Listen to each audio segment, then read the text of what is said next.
નમસ્કાર વિદ્યાર્થી મિત્રો, આજે આપણે વિષય હિન્દીમાં પાઠ 8 રાજા કા હિસ્સા, તો આ પાઠ વિશે આજે અભ્યાસ કરવાનો છે.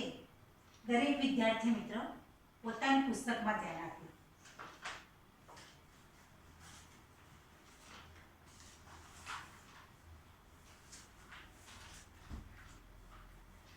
पाठ 8 राजा का हिस्सा, पाना नंबर 52. तो इस कहानी में एक प्रजावत्सल राजा का वर्णन है. राजा प्रजा की कठिनाइयों में हमेशा उसकी मदद के लिए तत्पर रहते हैं. तो आ पाठनी अंदर प्रजा प्रेमी एवा राजा बोधनी વાત છે. તો રાજા પોતે પ્રજા માટે ગામમાં એમ કે પોતાના રાજ્યની અંદર ભ્રમણ કરતા હોય છે, બરાબર, અને દુઃખી પ્રજાને હર હંમેશ માટે મદદ કરતા હોય છે. તો આવા રાજા પ્રેમી જે પ્રજા પ્રેમી રાજા છે, એ રાજાનું અને ખેડૂતનું અહીંયા જે દ્રશ્ય બતાવવામાં આવ્યું છે એના વિશે આપણે આજે અભ્યાસ કરીએ. તો પહેલાં પાઠની સ્ટોરીમાં એવું છે કે રાજા, એક પ્રજાપ્રેમી રાજા ભોજ હોય છે. તે દરરોજના માટે રાજ્યની અંદર ભ્રમણ કરવા જતા હોય છે. એકવાર તેઓ પોતાની પત્ની સાથે રથમાં બેસી અને રાજ્યમાં ભ્રમણ કરતાં કરતાં તેઓ પોતાના રાજ્યની બહાર થોડા દૂર જાય છે. ત્યાં ખેતરમાં એક ખેડૂત પોતાનો હળથી ખેતર ખેડતો હોય છે. ત્યારે એ હળમાં એક બળદ હોય છે અને બીજા બળદની જગ્યાએ તે પોતાની પત્નીને એમ જોતરેલી હોય છે, હળની સાથે જોતરેલી હોય છે. ત્યારે રાજાએ આ દ્રશ્ય જોયું. હવે રાજા આ દ્રશ્ય જોતાની સાથે થોડા દુઃખી થાય છે અને એ ખેડૂત પાસે જાય છે. પોતે ખેડૂતને બધી હકીકત પૂછે છે. ત્યારે ખેડૂત કહે છે કે મારો એક બળદ એમ કે માર્ગીના કારણે મરી ગયો છે, એટલે હાલ હું બીજો બળદ ખરીદી શકું તેમ નથી, અને ખેતી ન કરું તો પણ હું કંઈક ખાઈ શકું એવી મારી કન્ડિશન નથી, મારે એમ કંઈ એવી પરિસ્થિતિ નથી. તો શું કરું? મારે એવું પત્નીને એમ કે બળદની જગ્યાએ જોતરવી જ પડે એવી એમ કે હકીકત છે. ત્યારે રાજા પોતે સમજાવે છે કે આ રીતે જો અત્યાચાર પત્ની ઉપર કરે તું તો સારું નહીં, અને આ રીતની બળદની સાથે જો હળમાં પોતાની પત્નીને જોતરીશ તો એ થાકી જશે, બીજા કોઈ કામમાં મદદ કરી શકશે નહીં. પણ ખેડૂત માનતો નથી. તે કે મારી પાસે બીજું કોઈ સાધન જ નથી, નવું બળદ ખરીદવા માટે પૈસા નથી. ત્યારે રાજા એને સમજાવે છે કે તું મારા એમ કે મારો બળદ લઈ જાય એમ.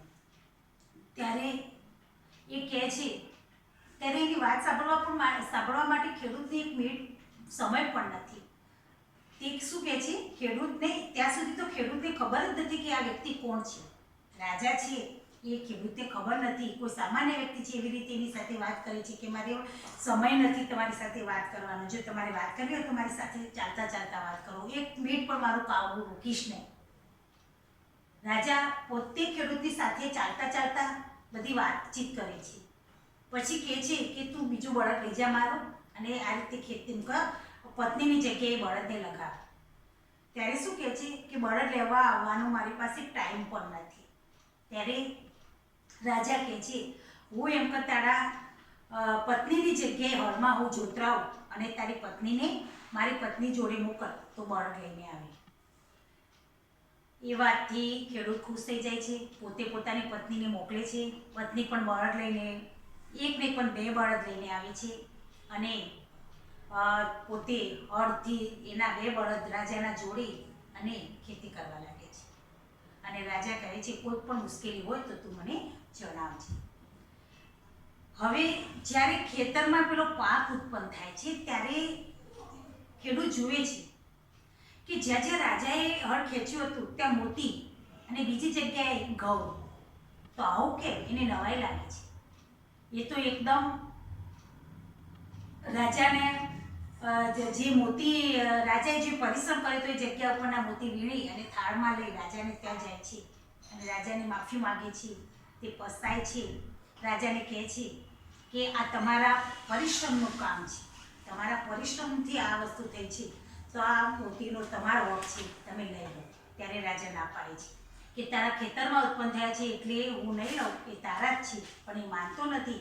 છેલ્લે ખેડૂત રાજાને કહે છે કે આ પ્રજાના કલ્યાણ માટે જે આપણો ખજાનો છે એમાં તમે એમ જમા કરી લેજો, પણ આ મોતી તમારા એમ મહેનતના ફળ છે. અને આ રીતે આખા પાઠની સ્ટોરી છે. ખેડૂત છેલ્લે પસ્તાય છે, રાજાની ઓળખાણ થાય છે ત્યારે ખૂબ પસ્તાય છે. અને આ રીતે આ પાઠની વાત છે.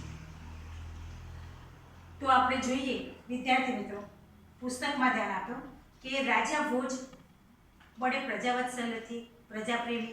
वे स्वयं राज्य में घूम घूम कर प्रजा की कठिनाइयों को देखा करते थे और उन्हें यथासंभव दूर किया करते थे। शक्य हो એટલી બધી તકલીફો પ્રજાને दूर करता था। आम एक दिन राजा अपनी रानी के साथ रथ पर सवार होकर राज्य का भ्रमण कर रहे हैं। वे राजधानी से बहुत दूर निकल गए। राजा पोते पत्नी साथे फरता फरता राजधानी से दूर जाए छे। उन्होंने देखा कि एक खेत में एक किसान हल जोत रहा है, मगर उसके हल में एक ही बैल है। दूसरे बैल के स्थान पर उसकी स्त्री हल खींच रही है। હવે જે મેં વાત કરી એ પ્રમાણે પોતાની પત્નીને હળની સાથે જોડી અને ખેતી કરતો હોય છે ખેડૂત। राजा भोज ने रथ रोका और किसान के पास जाकर कहा, किसान એટલે કે ખેડૂતની પાસે જઈને રાજાએ કહ્યું, ભલે आदमी तुम यह क्या अत्याचार कर रहे हो? भला कई स्त्री को भी हल में जोता जाता है। एमका स्त्री ने एमका कोई बार एमका हल में एमका जोड़ाए नहीं, એવું समझावे छे। मेरा एक बैल मर गया है, दूसरा बैल खरीदने के लिए मेरे पास धन नहीं है। अगर खेत न जुता तो मैं खाऊंगा क्या? कहकर किसान पुनः अपने कार्य में लग गया। आटली बात करी खेडूत पोते पोताना कामમાં લાગી જાય છે।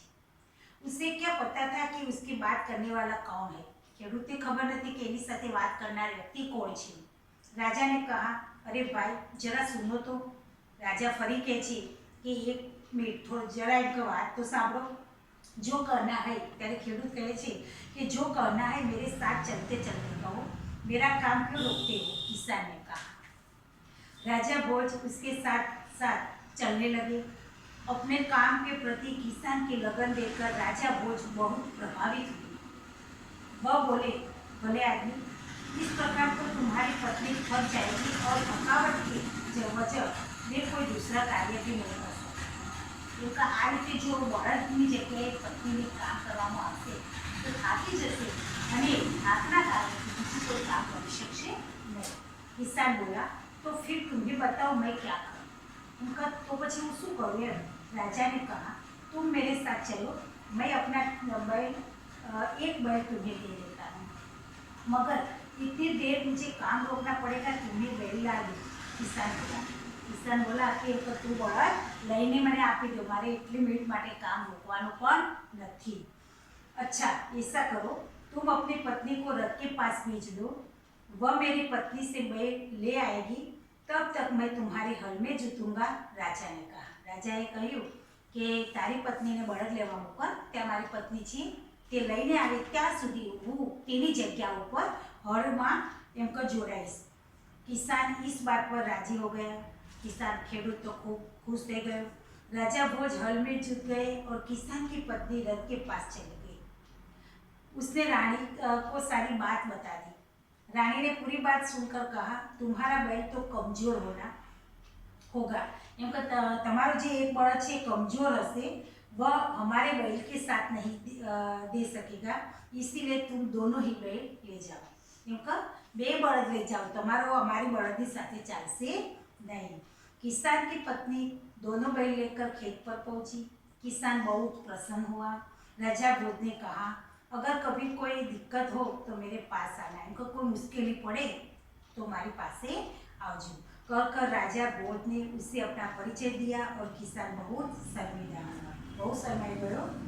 રાજા ભોજની ઓળખાણ થઈ ત્યારે ખેડૂત શરમાય છે, પસ્તાય પણ છે। ઉસે રાજા સે બાર બાર ક્ષમા માગી અને વારંવાર રાજા પાસે ક્ષમા मांगी। राजा प्रसन्न होकर वापस चल गए। उस बार उस किसान ने खेत में बहुत अच्छी फसल हुई। ये वखत खेतर में सारी फसल એટલે કે પાક સારો પાક થયો। उसने आश्चर्य का ठिकाना न रहा, ये खूब खुश रह गए। उसने देखा कि खेत के जितने हिस्से को राजा भोज ने जोता था उसमें मोती उगे थे। જેટલો ભાગ એમ રાજાએ હળ ખેંચ્યું હતું એટલા ભાગમાં શું ઉગ્યું? મોતી ઉગ્યા। અને બાકી કે હિસ્સે में उम्दा किस्म में गेहूं उगे थे। બાકીના ખેતરમાં ઘઉં થયા હતા। किसान बहुत प्रसन्न हुआ। किसान ने सारे मोती इकट्ठे किए और राजा भोज के पास जा पहुंचा।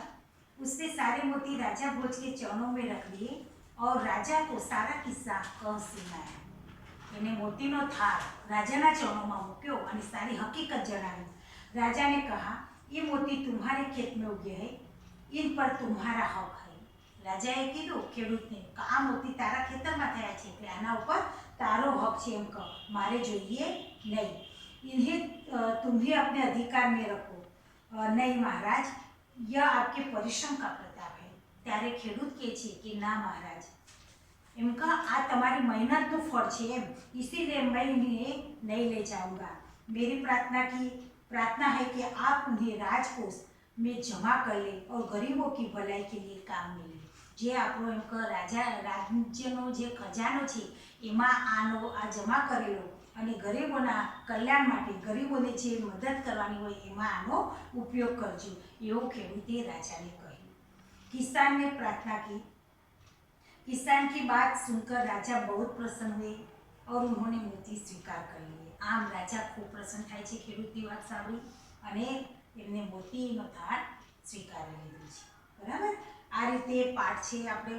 હવે નીચે શબ્દાર્થ છે કે પ્રજાવત્સલ્ય એટલે પ્રજાપ્રેમી, સ્વયં એટલે ખુદ, યથાસંભવ એટલે જો સંભવ હોય, ભ્રમણ એટલે ગુના, અત્યાચાર એટલે જુલ્મ, પુનઃ એટલે ફિરસે, થકાવટ એટલે થકના, કમજોર એટલે નિર્બળ, દિક્કત એટલે બાધા અને ઉમદા એટલે ઉમદા કિસ્મ એટલે ઉત્તમ પ્રકાર।